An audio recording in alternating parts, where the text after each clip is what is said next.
Good morning students. Online classes के क्रम में मैं Jitendra Jakhar, lecturer electronics, government polytechnic college Jhunjhunu, आप सबका पुनः स्वागत करता हूं। हम इलेक्ट्रॉनिक्स के सेकेंड ईयर के सब्जेक्ट EL 207 माइक्रो प्रोसेसर के बारे में बात कर रहे थे और उसका जो यूनिट थर्ड है हमारा 8085 का आर्किटेक्चर, उसको पढ़ रहे थे। हमने पिछली कुछ क्लासेस के अंदर 8085 का बेसिक प्रिंसिपल पढ़ा, उसका पिन डायग्राम पढ़ा और उसके जो वेरियस पार्ट्स थे उनको डिस्कस किया। आज का जो हमारा टॉपिक इसके अंदर है वह है 8085 का लॉजिक डायग्राम। ये एग्ज़ाम में बहुत बार पूछा जाता है। क्वेश्चन जो आपका आता है एग्ज़ाम में, कभी आपसे वो पिन डायग्राम पूछ लेता है, कभी आपसे लॉजिक डायग्राम पूछ लेता है। तो इन दोनों ही डायग्राम्स को आपको समझना होगा और साथ ही साथ आपको इसका जो बेसिक कंसेप्ट है वो दोनों के अंदर आपका कॉमन चलेगा। जो थ्योरी रहेगी वो दोनों ही के अंदर आपकी सेम रहेगी, तो उसमें कोई डिफरेंस नहीं आएगा आपका। तो अब हम लॉजिक डायग्राम की बात करते हैं। तो ये जो डायग्राम हमारा है, आप जो एग्ज़ाम में बनाएंगे तो ये आपको डायग्राम वहाँ पे बनाना होगा। पिन डायग्राम अपना डिस्ट्रीब्यूशन के अकॉर्डिंग और उस तरीके से अपन पहले ही पढ़ चुके हैं। आपको एग्ज़ाम में ये डायग्राम बनाना होगा और जो थ्योरी कंटेंट आएगा उसका वो सेम आएगा जैसा कि अपन ने पिन डायग्राम के टाइम पे पढ़ा था और वेरियस टाइप ऑफ क्लासिफिकेशन अपन ने देखा था। पहले अपन क्लासिफिकेशन की बात करते हैं, फिर पुनः अपन इस डायग्राम पर आएंगे और इसको तरीके से समझने का प्रयास करेंगे। तो क्लासिफिकेशन जो हमने पढ़ा था किसी भी 8085 के बारे में जो बात की थी अपन ने, तो हमने ये पढ़ा था कि जो भी हमारे जो पिन्स हैं, जो सिग्नल्स हैं, उनको हमने मुख्य रूप से इन 6 पार्ट में डिवाइड किया था। जिसके के अंदर आपका पहला तो एड्रेस बस था, देन डेटा बस थी, then control and status signal था अपना, then power supply and frequency signal वाला कंटेंट था अपना, देन एक्सटर्नली इनिशिएटेड सिग्नल पढ़े थे अपन ने और फिर सीरियल IO पोर्ट पढ़े थे। इसमें पहले अपन ने एड्रेस बस की बात की थी कि 16 बिट की एड्रेस बस होती है जिसमें A8 से A15 तक क्लासीफाइड होता है अपना, जिसको कि हमने हायर ऑर्डर एड्रेस बस कहा था। और लोअर ऑर्डर जो एड्रेस बस थी हमारी, वो हमारी मल्टीप्लेक्स्ड बस थी कि lower order address bus and data bus ये दोनों मल्टीप्लेक्स थी। AD7 से लेकर AD0 इनका दोनों ही रूप में प्रयोग किया जा सकता है, लोअर ऑर्डर एड्रेस के लिए भी और डेटा के लिए भी। तो ये क्लासिफिकेशन इन दोनों का अपन ने थ्योरी में पढ़ा था। उसके बाद कंट्रोल एंड स्टेटस सिग्नल जो थे, कोई भी ऑपरेशन परफॉर्म होता है उसके अंदर क्या स्थिति रहेगी, किस कंपोनेंट से ऑपरेशन हो रहा है, किसी इनपुट आउटपुट डिवाइस से हो रहा है या मेमोरी के साथ ऑपरेशन हो रहा है, फिर ऑपरेशन क्या हो रहा है, रीड का हो रहा है या राइट का हो रहा है। तो ये सारा जो क्लासिफिकेशन है ये अपन ने इसमें देखा था। और इस क्लासिफिकेशन के अंदर हमने बात की थी, सबसे पहले हमारा सिग्नल था, कंट्रोल सिग्नल जो था वह था ALE, एड्रेस लैच इनेबल, ये हमने पढ़ा था। एड्रेस लैच इनेबल जो हमारा था वो हमारा यह क्लासीफाई कर रहा था कि हमारी जो एड्रेस जो लोअर ऑर्डर एड्रेस बस और जो डेटा बस जो थी मल्टीप्लेक्स्ड, उसमें कब हमारा उस पर डेटा है, कब हमारा एड्रेस है। तो वहाँ हमने देखा था कि ये सिग्नल जो है वो किसी भी मशीन साइकिल या ऑपरेशन के प्रारंभ में हाई होता है और उस वक्त इसके ऊपर एड्रेस रहता है और आफ्टर इनिशियल पोजीशन उसके पश्चात इस पर हमारा डेटा रहता है, तब ये ALE हमारा लो हो जाता है। ALE सदैव जब भी कोई नई मशीन साइकिल या ऑपरेशन प्रारंभ होता है उस समय हाई होता है पहली मशीन साइकिल के लिए, पहले T स्टेट के लिए। जो हमारी साइकिल होती है क्लॉक साइकिल, उसके लिए हाई रहता है, उसके बाद में लो हो जाता है। तो जितने समय के लिए हाई रहेगा उतनी देर के लिए इस पर हमारा एड्रेस रहेगा और उसके उपरांत इस पर डेटा रहेगा। और ये जो क्लासिफिकेशन है डीमल्टीप्लेक्सिंग वाला, ये हम नेक्स्ट लेक्चर में डिटेल में डिस्कस करेंगे। तो तो ये ALE होता है हमारा। उसके बाद हमारी इसमें जो बात आती है वह आती है स्टेटस सिग्नल्स के बारे में, जिसमें कि हमारा रीड ऑपरेशन था, राइट ऑपरेशन था, ये हमारे थे। और IO/M बार था एक। IO/M बार मतलब इनपुट आउटपुट या मेमोरी से रिलेटेड ऑपरेशन है। तो 1 है मतलब इनपुट आउटपुट से संबंधित था, और आपका अगर M बार लो है इसका मतलब कि ये है आपका उससे रिलेटेड ऑपरेशन आ जाता है। ये अपन ने डिस्कस कर लिया ऑलरेडी। एक तो अपन ने यहाँ पढ़ा ALE के बारे में बात कर ली थी अपन ने यहाँ पर, और उसके उपरांत अपन ने बात करी IO/M बार के बारे में। सेकंड जो हमारा आया यहाँ पर वो आया IO/M बार। देन फिर इसमें आता है एक तो रीड का बार, एंड 1 आता है राइट का बार। राइट का बार जो हमारा था और रीड का बार, ये मतलब बार से अपन ने मतलब बात की थी कि ये डिफाइन करता है कि आपका जो सिग्नल है ये किस प्रकार का आपका ऑपरेशन परफॉर्म कर रहा है। रीड कर रहा है मतलब डेटा बस से रीड कर रहा है कंटेंट को, या राइट कर रहा है डेटा बस पे जो डेटा है वो मेमोरी में या IO को राइट करवा रहा है। और दो सिग्नल जो हमारे थे वो यहाँ पर थे S1 और S0। ये भी स्टेटस सिग्नल थे हमारे। S1 S0 जो सिग्नल थे हमारे, ये हमारा स्मॉल एप्लीकेशंस में काम में नहीं आते थे, फिर भी हमने टेबल में डिस्कस किया था। कुछ हमारे इंपॉर्टेंट मशीन साइकिल्स या इंस्ट्रक्शन जो थे हमारे, उनके लिए 7 या 8 के टेबल अपने डिस्कस की थी। मैंने कहा था बहुत इंपॉर्टेंट टेबल है वो, उसको आपको ज़रूर ध्यान में रखना है। एग्ज़ाम में बहुत बार वो पूछी जाती है कि various control and status signals के बारे में बताइए। तो ये हमारे मुख्य रूप से कंट्रोल एंड स्टेटस सिग्नल थे। इनकी एक टेबल थी जिनके विभिन्न प्रकार के जैसे ऑपकोड फैच था हमारा, उसके लिए क्या पोजीशन रहेगी इनकी। उसके बाद memory read, memory write, IO read, IO write, then interrupt acknowledgement, फिर उसके बाद में हॉल्ट, रीसेट, और ये कंडीशंस अपन ने डिस्कस की थी।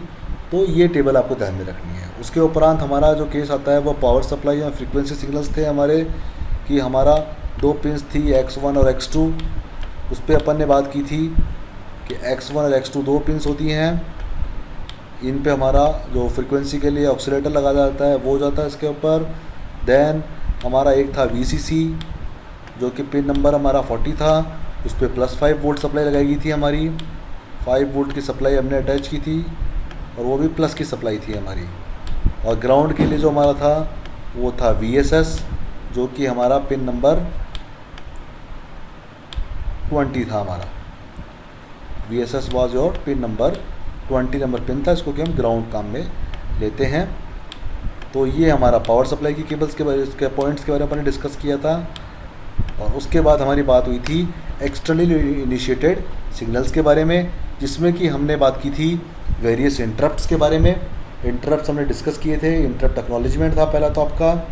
उसके बाद हमारे कुछ इंटरप्ट्स थे, RST वाले इंटरप्ट्स थे हमारे, RST 7.5, 6.5 एंड 5.5।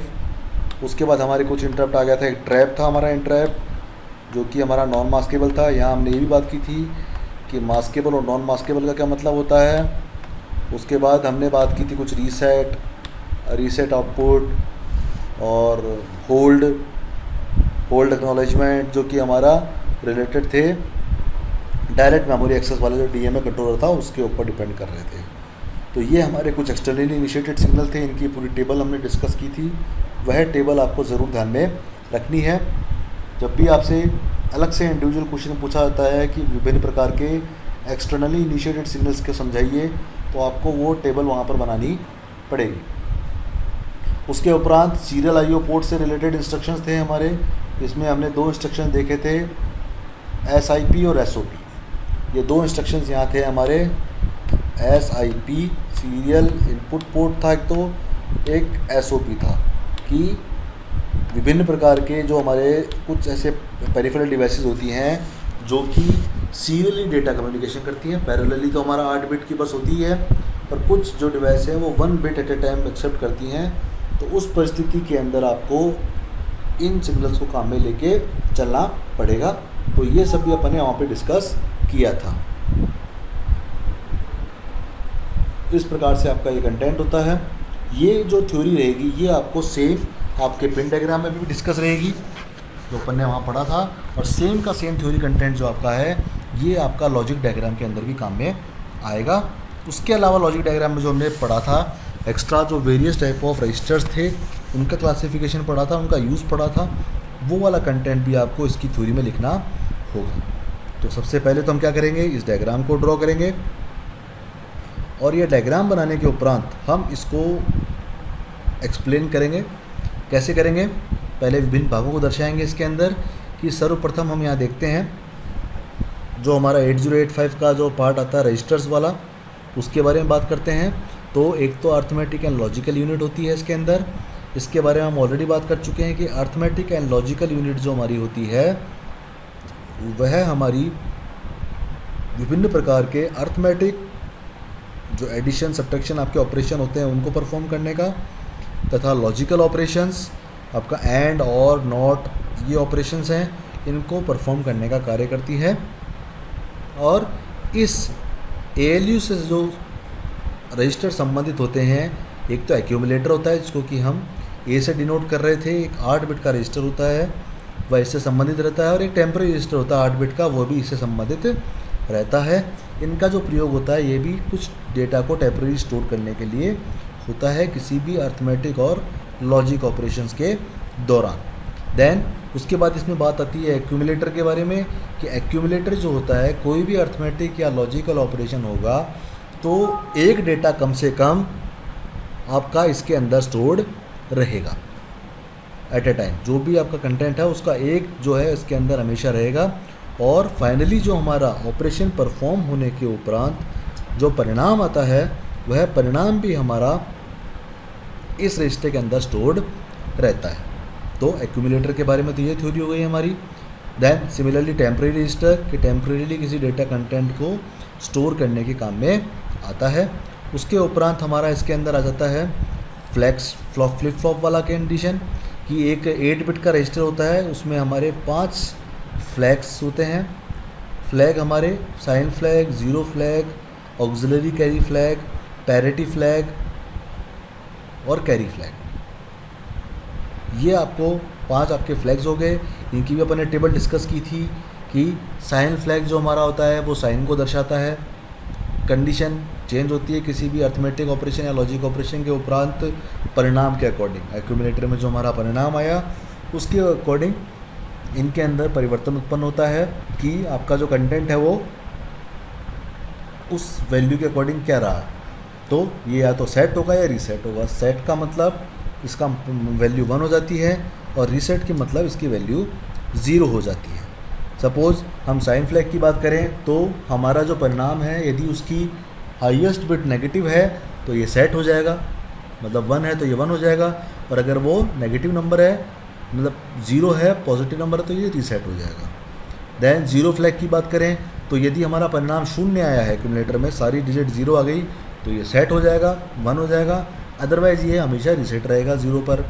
देन उसके उपरांत हमने बात की थी कैरी फ्लैग की कि यदि हमारा कोई ऑपरेशन परफॉर्म होने के उपरांत हाईएस्ट बिट से कैरी उत्पन्न होती है, जो मोस्ट सिग्निफिकेंट बिट है वहाँ से यदि कोई कैरी उत्पन्न हुई है तो उस परिस्थिति के अंदर ये कैरी फ्लैग हमारा सेट हो जाता है, अदरवाइज ये रीसेट रहता है। ये चीज़ हमारा जब क्योंकि 8 बिट का रजिस्टर है, जब कैरी उत्पन्न हो गई तो हमें 2 रजिस्टर की आवश्यकता पड़ेगी उस नंबर को स्टोर करने के लिए।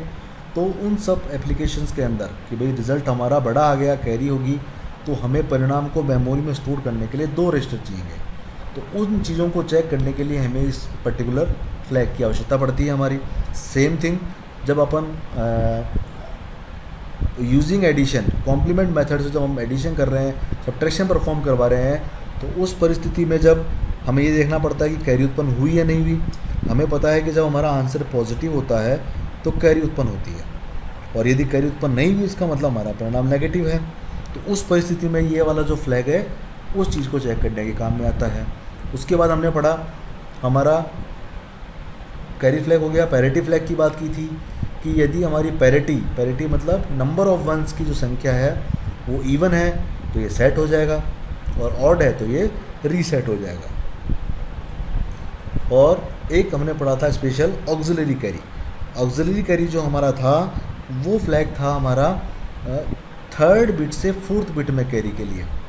तो उस स्पेशल केस के लिए कि आपकी थर्ड बिट से और फोर्थ बिट में यदि कैरी उत्पन्न हो रही है D3 से D4 में, वैसे कहा जाए तो फोर्थ बिट से फिफ्थ में D0, D1, D2, D3, तो D3 से D4 में, और बिट के अकॉर्डिंग बोलें तो फोर्थ बिट से फिफ्थ बिट में यदि कैरी उत्पन्न होती है तो उस कंडीशन में हमारा ये ऑक्सिलरी कैरी फ्लैग जो है वो सेट हो जाता है, अदरवाइज ये रीसेट होता है। इस फ्लैग के बारे में हमने पढ़ा था कि ये फ्लैग सिर्फ BCD एडिशन के वक्त काम में आता है, उसके अतिरिक्त हम किसी कंडीशन में इसको वाले फ्लैग को चेक नहीं करते हैं, इसकी कंडीशंस को। तो ये फ्लैग्स की बात हो गई थी हमारी यहाँ पर। उसके बाद हमारा यहाँ पे देखिए इंस्ट्रक्शंस, जो हमारा डिकोडर वाला जो केस था, इंस्ट्रक्शन डिकोडिंग कोडिंग के लिए, तो वहाँ भी हमारे एक इंस्ट्रक्शन रजिस्टर होता है टेम्प्रेरी 8 बिट का स्टोर करने के लिए, और instruction decoder and machine cycle encoding का एक पर्टिकुलर पार्ट होता है जो कि इंस्ट्रक्शंस को डिकोड करता है और मशीन साइकिल की इनकोडिंग करता है। ये सारा पार्ट इसके अंदर एक और होता है इसके अंदर। फिर यहाँ पे आपको नज़र आ रहा है हमारा जो रजिस्टर्स का लॉजिक, सिलेक्शन लॉजिक का ब्लॉक, कि हम लॉजिकली किस प्रकार से किसी पर्टिकुलर रजिस्टर को करते हैं। ये सारा जो कंट्रोलिंग है, देखिए टाइमिंग एंड कंट्रोल सिग्नल से इनको सिग्नल जा रहे हैं, ये हर पर्टिकुलर पार्ट को सिग्नल्स प्रोवाइड करा रहा है, उसकी वर्किंग को कंट्रोल कर रहा है, टाइमिंग एंड कंट्रोल सिग्नल वाला पार्ट। तो यहाँ मिक्सिंग हो गई है हमारे हार्डवेयर और प्रोग्रामिंग मॉडल जो पढ़े थे वो, और पिन डायग्राम की। तो सारा आपने जो अपने थ्योरी कंटेंट पढ़ा वो सारा यहाँ पे हमारा यूटिलाइज हो जाता है लॉजिक डायग्राम के अंदर। तो यहाँ हमने देखा टेम्प्रेरी रजिस्टर्स, एक तो W है, एक Z, ये दो टेम्प्रेरी रजिस्टर्स हैं 8 बिट के। उसके अलावा हमारे जो रजिस्टर अरे था B, C, D, E, H and L, ये 6 हमारे रजिस्टर्स हैं जो कि टेम्प्रेरीली डेटा को हमारे किसी भी अर्थमेटिक एंड लॉजिकल ऑपरेशन के दौरान काम में लिए जाते हैं। और अगर 8 बिट से ज़्यादा बड़ा डेटा है, 16 बिट का डेटा है, सपोज़ कोई एड्रेस आपको स्टोर करना होता है तो वो 16 बिट का होगा हमारा, उस परिस्थिति में हम रजिस्टर के पेयर काम में लेके चलते हैं। और पेयर बनाने का नियम भी हमने डिस्कस कर लिया था कि पेयर किस अकॉर्डिंग बनेंगे, B का C के साथ पेयर बनेगा, D का E के साथ पेयर बनेगा, और H का L के साथ पेयर बनेगा। और यहाँ हमने ये भी देखा था कि H और L का जो पेयर होता है उसको मेमोरी पेयर भी कहा जाता है, उसको बहुत सी एप्लीकेशंस में कैपिटल M की सहायता से भी दर्शाया जाता है।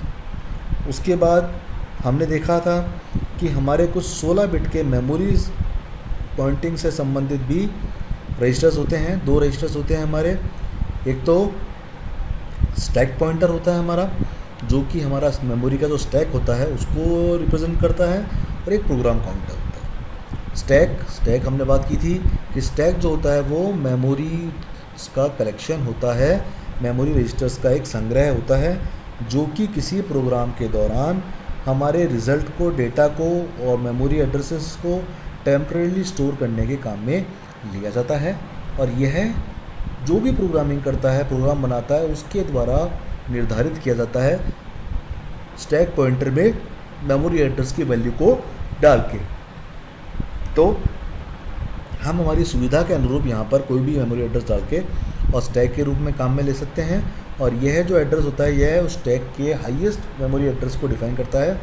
उसके बाद इसको डिक्रीमेंट करते हुए हम उन लोकेशंस के अंदर हमारे कंटेंट को, डेटा को स्टोर करते हैं। और यह जो प्रिंसिपल पे काम करता है वह काम करता है last in first out principle पे, कि जो डेटा आप सबसे आखिरी में डालेंगे वही डेटा हम सबसे पहले रिट्रीव करेंगे, उसको हम काम में लेंगे। प्रोग्राम काउंटर की बात की थी हमने कि प्रोग्राम काउंटर जो हमारा होता है वह एक मेमोरी के आपके प्रोग्राम को आइडेंटिफाई करने के लिए काम में लिया जाता है। इसमें जो एड्रेस स्टोर होता है वह हमारा जो नेक्स्ट इंस्ट्रक्शन एग्जीक्यूट होने वाला होता है उसकी लोकेशन को दर्शाता है, the next instruction to be executed. तो उसकी मेमोरी लोकेशन को दर्शाने के लिए हम इसको काम में लेके चलते हैं। तो ये हमारा काम प्रोग्राम काउंटर का होता है, और उसकी वैल्यू को हम इंक्रीमेंट या डिक्रीमेंट कर देते हैं, लैच की हेल्प से वैल्यू को चेंज करते हैं। इससे हमारा कनेक्शन रहता है एड्रेस बसेस का, एड्रेस बफर 8 बिट का, और address data buffer. Address buffer जो हमारा है वो 8 से 815 जो बसेस की यूनिट आ गई 8 बिट की हायर और एड्रेस, और एड्रेस डेटा बफर जो हमारा है वह हमारा 8 बिट का AD7 से AD0 जो एड्रेस और डेटा बस है उसका है। और इनका कनेक्शन यहाँ पे आपको साफ दिखा रखा है, इन सब से यहाँ पे हमारा इनकॉर्पोरेटेड रहता है। ऊपर एक ब्लॉक हमारा है सीरियल IO कंट्रोल का, जिसमें दो हमारे पोर्ट्स हैं, एक सीरियल इनपुट डेटा का एरो अंदर की तरफ आइडेंटिफाई कर रहा है, और सीरियल आउटपुट डेटा। यहाँ आप जो डिवाइस जोड़ोगे वो डिवाइसेस जुड़ेंगी जो कि हमारे सीरियली डेटा के साथ में प्रोपोगेट होती हैं। इसके अलावा यहाँ आपका एक इंटरप्ट कंट्रोल का ब्लॉक है, जिसमें वेरियस टाइप ऑफ इंटरप्ट्स आपके आ गए। पहला आपका इंटरप्ट रिक्वेस्ट आ गया कि कोई भी पेरिफेरल डिवाइस जिसको कि कोई इंटरप्ट देना है वो रिक्वेस्ट करेगी, इनपुट टाइप का सिग्नल है। देन जब हमारा माइक्रो प्रोसेसर उस इंटरप्ट को लेने के लिए रेडी हो जाता है तो इंटरप्ट एक्नॉलेजमेंट सिग्नल भेजता है INTA।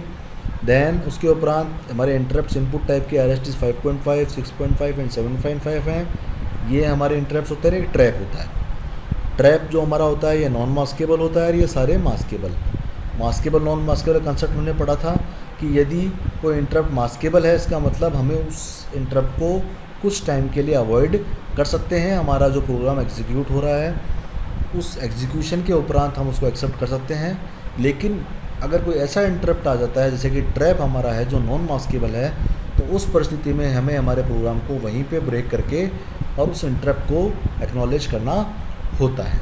और उसके अलावा हमने इनकी प्रायोरिटी पढ़ी थी कि इनकी प्रायोरिटी में जो होता है हाईएस्ट रहता है trap, then RST 7.5, 6.5 and 5.5। Priority से मतलब कि सपोज़ अगर आपके ये चारों इंटरप्ट एक साथ आ गए तो उस परिस्थिति में हमें सबसे पहले ट्रैप को एग्जीक्यूट करना पड़ेगा, देन RST 7.5, फिर 6.5 एंड देन 5.5। तो ये इनका था। उसके अलावा फिर हमारे कुछ पावर सप्लाई के थे, VCC हमने डिस्कस कर लिया था, पिन नंबर 40 थी, और ग्राउंड सप्लाई जो कि हमारा VSS था 20 नंबर पिन पे वो होता है। उसके अलावा X1 X2 जहाँ पे अपन क्रिस्टल लगा रहे थे ऑक्सीलेटर, या फिर आपका LC या RC सर्किट जो कि हमारा एक ऑक्सीलेशन जनरेट कर रहा था क्लॉक फ्रीक्वेंसीज़ के लिए।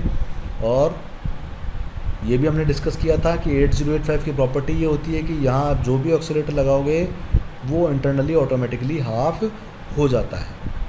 तो 8085 जो हमारा होता है उसको हम 3 मेगाहर्ट्ज़ पे काम करवाते हैं, तो इसके लिए हमें कम से कम 6 मेगाहर्ट्ज़ का ऑक्सीलेटर यहाँ पे लगाना होता है। एक यहाँ हमारा टाइमिंग एंड कंट्रोल यूनिट के अंदर सिग्नल है क्लॉक आउट का, जो कि हमारा आउटपुट पे क्लॉक सिग्नल प्रदान करता है। किसी भी पेरिफेरल डिवाइस को यदि हमें क्लॉक करना है तो उसके लिए काम में आएगा। देन हमारे टाइमिंग कंट्रोल सिग्नल हमने अभी थोड़ी देर पहले डिस्कस भी किए थे, वो यहाँ वापस हम पढ़ रहे हैं। एक तो रीसेट इन, रीसेट आउट, कि आप इंटरनली रीसेट कर रहे हो, रीसेट आउट यदि आप किसी पेरिफेरल को रीसेट करना है तो वहाँ आउटपुट सिग्नल दे रहे हैं। रेडी कि हमारी रेडी स्टेट हमने पढ़ी थी कि यदि कोई पेरिफेरल डिवाइस लगा रखी है और वो आपकी माइक्रो प्रोसेसर की कंपैरेटिवली स्लो है तो उस कंडीशन में हम इसको लो या हाई कर देते हैं, तो कुछ integer number of clock cycles के लिए ये वेटिंग स्टेट में चला जाएगा। इस तरीके से इसको और रेडी सिग्नल भेज देगा कि भाई रेडी हो गया। ये होल्ड करके हम उसको फिर होल्ड आता है हमारा HLDA रिक्वेस्ट और होल्ड। ये हमने डिस्कस किए थे कि डायरेक्ट मेमोरी एक्सेस जो हमारा होता है कि जिसको कि हमारी बसेस का कंट्रोल चाहिए होता है। DMA हम डिटेल में पढ़ेंगे, अभी आप इतना ही समझिए कि DMA क्या करता है कि हमारी माइक्रो प्रोसेसर की एड्रेस और डेटा बसेस का कंट्रोल की रिक्वेस्ट भेजता है कि इनका कंट्रोल हमें दे दिया जाए। तो वो जो है उसके लिए होल्ड एक्नॉलेजमेंट के लिए रिक्वेस्ट भेजेगा पहले तो HOLD, और जब हमारा माइक्रो प्रोसेसर सारा काम फ्री कर देगा तो वो HOLD सिग्नल के द्वारा उसको बताएगा कि भाई हमने HLDA के द्वारा कि हमारा जो प्रोग्राम ख़त्म हो चुका है और अब आप एड्रेस और डेटा बस का कंट्रोल ले सकते हैं। उसके अलावा हमने ALE पढ़ा था, एड्रेस लैच इनेबल, उसको हमने डिस्कस कर ही लिया। सिमिलरली IO/M बार, रीड का बार एंड राइट का बार, एंड S0 एंड S1। तो ये टाइमिंग एंड कंट्रोल सिग्नल्स थे। तो ये सारा जो ब्लॉक है ये अपना programming model, hardware model and pin diagram उसका मिक्सअप है। तो ये सारी थ्योरी आपको इसमें एक्सप्लेन करके लिखनी पड़ेगी। अगर आप इसके लिए वो थ्योरी प्रिपेयर कर लेते हैं तो आप अपना प्रोग्रामिंग मॉडल, हार्डवेयर मॉडल और पिन डायग्राम उसके अंदर उनको बाइफरकेट करके इजीली एक्सप्लेन कर सकते हैं। ये इस प्रकार से हमारा ऐसा क्लासिफिकेशन है। ये बहुत ही इम्पोर्टेंट है, इसको बुक से पढ़ने का प्रयास कीजिएगा, आप समझिएगा। Thank you.